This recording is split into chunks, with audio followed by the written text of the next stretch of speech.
Jumpa lagi dengan Wira Noya Tutorial. Pada kesempatan ini saya langsung akan membahas tentang masalah beban jembatan, beban gempa untuk jembatan. Ya. Jadi yang saya gunakan di sini adalah beban gempa SNI 2833/2016. Memang pada saat ini pada desainer atau perencana hitungan untuk beban itu ada yang lain-lain ya. Ada yang sistem manual dan ada yang sistem langsung memasukkan ke aplikasi SAP ya. Nah, ini yang digunakan saya pakai nggak ribet-ribet, artinya hasil dari respon spektrum yang ada itu dimasukkan ke dalam program yang sudah disediakan oleh aplikasi SAP 2000. Jadi, tapi pada intinya baik yang manual, yang lama maupun yang terbaru tetap sama hasilnya ya. Karena apa? Muaranya adalah ke grafik respon spektrum. Ya. Oke, untuk mendapatkan ini nilai daripada gempa itu ada syarat-syarat tertentu ya. Hitung misalnya kita harus punya data syarat hasil penyelidikan tanah. Kalau rekan-rekan lupa, saya tunjukkan seperti ini bentuknya. Ada nilai SPT, kedalaman, dan nilai SPT, dan grafik daripada SPT. Itu adalah hasil SPT-nya. Tetapi ada juga tulisan lempung, pasir, misalnya ya, atau batuan. Itu menandakan bahwa bisa digunakan untuk friction. Jadi satu tabel ini bisa digunakan untuk end bearing dan friction. End bearing itu artinya tahanan ujung. Friction itu gesekan, kemampuan pada pondasi. Jadi ini untuk menentukan atau menghitung kekuatan pondasi, banyaknya pondasi, diameter pondasi ya. Oke, itu nanti kita hitung masa-masa secara terperinci sehingga kita diskusi ya. Kita sifatnya diskusi, bukan menggurui kalau saya ya. Kita kembali lagi. Dengan mendapatkan data tanah seperti tadi ya, yang saya katakan, baru kita urutkan dia punya nilai SPT dan kedalaman. Terus hitung ketebalannya antara step 1 dan step 2. Baru kita hitung lagi tentang N aksen. N aksen rumusnya tebal dibagi N SPT. Nah, ini sudah saya buatkan itu punya tabel ya. Ditabelkan dari data borlog, misalnya borlog ya, penyelidikan tanah itu. Lapis ke-1 nilainya MC5. Ini sebagai contoh. Berapapun yang ada, kita terserah yang ada. Penting nanti hasilnya berapa ya. Yang penting secara prinsip adalah seperti ini perhitungannya. Jadi lapis ke-1 berapa nilai NCT-nya, kedalamannya berapa. Ada yang 1 meter, ada yang 8, ada 12. Terserah. Ini kebetulan mengurut ini ya. Tapi ada juga yang ke 1 per 2 meter orang, per 1 meter, per 1,5 meter, tergantung hasil datanya. Terus tebalnya 1 meter. Tebalnya dari mana? Itu ketebalan dari kedalaman yang lapis kedua dan lapis ke-1. Selisihnya adalah 1. Udah gitu, cari nilai N aksen. Rumusnya apa? Nah, ini. Rumusnya adalah ya, tebal dibagi NSPT. Ini, jadi yang ini juga sama. Tebal dibagi dengan nilai NSPT. Berapapun hasilnya kita masukin. Setelah semua selesai, baru kita hitung resume jumlahnya. Dari 1 sampai 26 jumlahnya adalah 1,86. Ini kebetulan sampai 26 ya penyelidikannya. Ada yang sampai 30. Tetapi kalau misalnya penyelidikan di power lognya itu sekitar 40 atau 30, tapi jarang juga ya. 35, tetap kita pakai yang sampai 30 aja. Karena acuan seperti ini. Nah, di sini. Untuk mencari n aksen, rumusnya 30 dibagi dengan jumlah daripada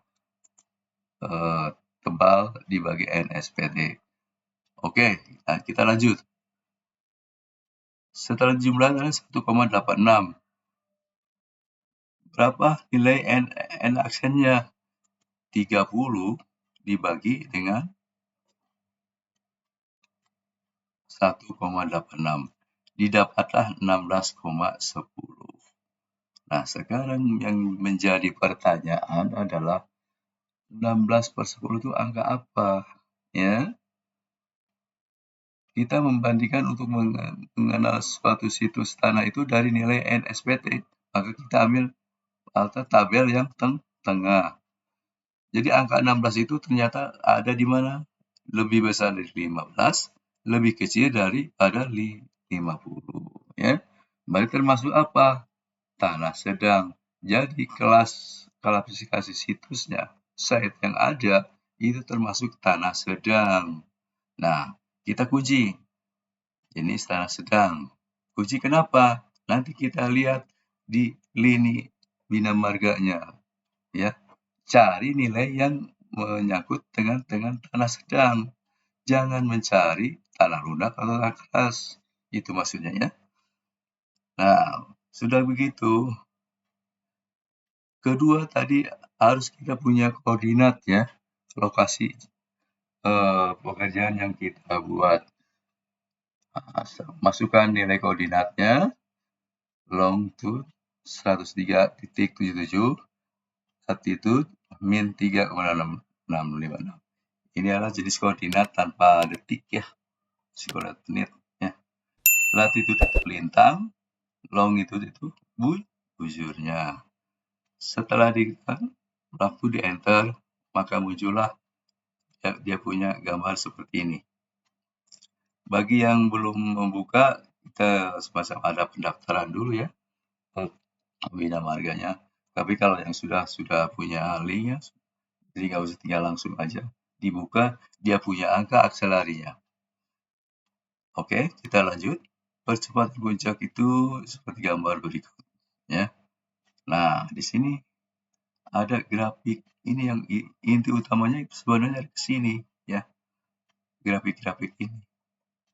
Yang hitam itu adalah untuk batuan, yang biru tanah keras, tanah sedang hijau, tanah lunak adalah merah. Nah, setelah muncul gambar seperti ini, rekan-rekan ketik aja dia punya kata percepatan puncak dan spektrum ya, klik, maka muncullah dia punya tabel ini. Ya. Dari tabel ini, rekan-rekan semua kasih copy, difotokopi semua. Jadi kita bukan hanya yang diambil situs tanah sedang, tapi semuanya. Tujuannya apa? Karena tujuannya adalah untuk menjaga-jaga kalau terjadi ada kesalahan perhitungan ya. Kalau ada terjadi kesalahan perhitungan kita, jadi tidak mengulang lagi buka situs lini bina marganya. Oke. Sebenarnya dari atas sorot aja copy ke mana? Ke bagian Excel ya. Nah, seperti ini dia punya. Kita spektrum respon desain di permukaan tanah. Variabelnya detik, SAG. SA-nya berapa? Ya. Nah, ini ada satu batuan. Jadi semuanya batuan, ada tanah keras, ada tanah sedang. Nah, ini yang kita ambil ya rencana. Ada tanah lunak. Nah, Sesuai dengan hasil hitungan tadi dari data tanah bahwa kita punya kelas tanah, kelas situs tanah kita adalah kelas sedang, ya, yang saya katakan tadi, jenis tanah sedang, ya, jenis tanah sedang, maka kita ambil ada kopi tanah sedang, ya. Ya, inilah yang kita ambil sebagai untuk dimasukkan ke dalam program SAP yang ada, ya, tanah sedang. Setelah ditetapkan ini, sudah copy, baru kita buka itu punya aplikasi SAP 2000-nya.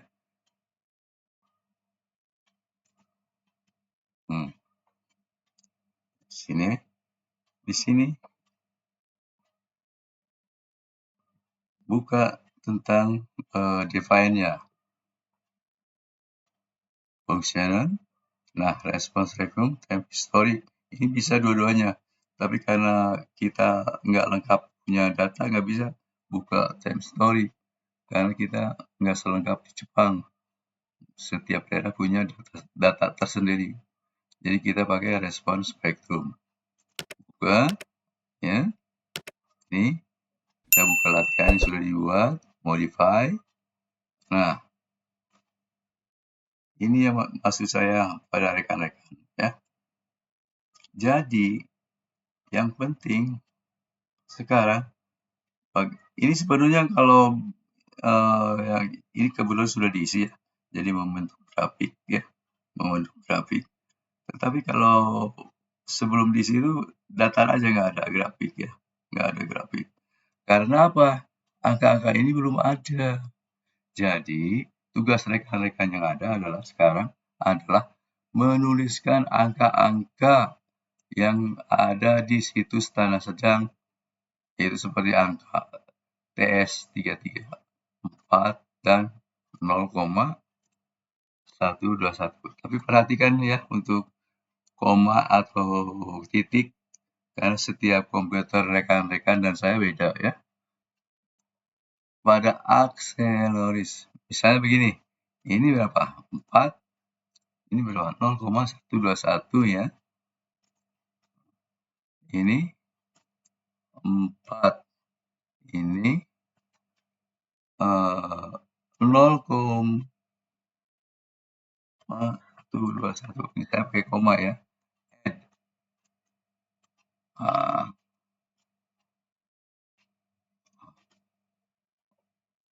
Oh, dia nggak mau bahas pakai titik. Kalau coba 0,121, sorry, 1, 4, add.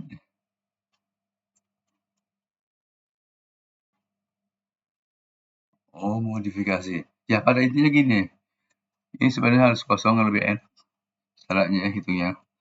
Jadi di bagian tengah itu diisikan ke periode, yang bagian kanan, angka-angka bagian kanan isikan ke akselerasi. Untuk yang lainnya tetap jangan dirubah, biarkan apa adanya, baru klik OK.